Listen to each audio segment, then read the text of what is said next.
నువ్వు చేసిన కులగణన నీ ఎమ్మెల్సీ ఒక ఆయన అంటుపెడతాడు పట్టపగలు. బీసీల కోసమే పుట్టింది కాంగ్రెస్ పార్టీ అని చెప్తే బీసీల కోసం మాట్లాడిన ఎమ్మెల్సీని సస్పెండ్ చేస్తుంది నీ పార్టీ. ఏది మీ సిద్ధాంతం? ఎటువైపోతుంది మీ పార్టీ? ఒకసారి ఆలోచించుకోండి.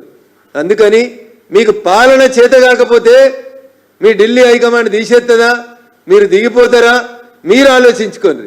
కానీ మీ చేతగానితనానికి మా పార్టీని, భారతీయ జనతా పార్టీని, నరేంద్ర మోడీ గారి నాయకత్వాన్ని, వారి కేబినెట్లో సీనియర్ మంత్రిగా ఉన్నటువంటి కిషన్ రెడ్డి గారి మీద వ్యక్తిగత దూషణకు దిగుతారు రేవంత్ రెడ్డి గారు. ఒక ఏళ్ళు మా వైపు చూపిస్తే 4 ఏళ్ళు మీ వైపు చూపిస్తున్నటువంటి నగ్న సత్యాన్ని రేవంత్ రెడ్డి గారు గుర్తుంచుకోవాలి. నేను మళ్ళీ చెప్తా ఉన్నా పిసిసి అధ్యక్షుల వారికి, ముఖ్యమంత్రి గారికి, మా మీద ఉత్తర కుర్మార ప్రగల్భాలు పలుకుతున్నటువంటి అందరూ కాంగ్రెస్ మంత్రులకు చెప్తా ఉన్నాం.